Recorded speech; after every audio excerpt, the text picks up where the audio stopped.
I feel like I'm in a revolving door that just circles back around, and there's like no way out of it.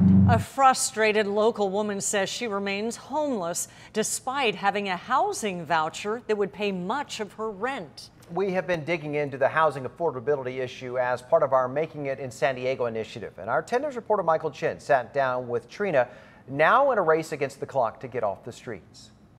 I'm in Claremont. This is Lindbergh Park, a place that Trina sometimes unexpectedly calls home. This is where I sometimes sleep.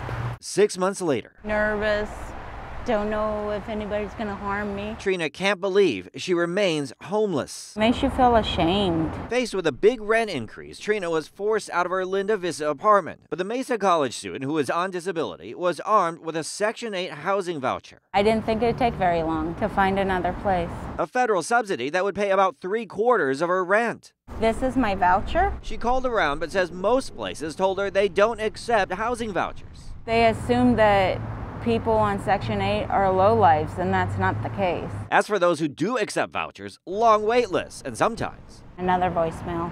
unreturned calls. She doesn't qualify for housing set aside for families or seniors, and when Trina has found a fit, the rent is usually too high. The voucher won't cover it. I feel like I'm in a revolving door that just circles back around, and there's like no way out of it. The plight of Trina and others, the motivation for a new proposal. On Wednesday, San Diego City Council member Georgia Gomez introduced an ordinance that would ban landlords from denying a renter based solely on their use of the voucher, a law that would likely solve Trina's problem. Until then, I do feel desperate. a race against the clock.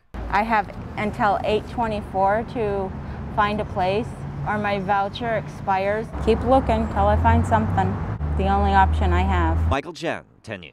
The proposed ordinance is expected to go before the San Diego City Council in July. More than 15,000 people qualify for those vouchers here in San Diego. And do you have a similar story? Have you run into problems finding places to accept Section 8 vouchers? Send your stories to tips@10news.com.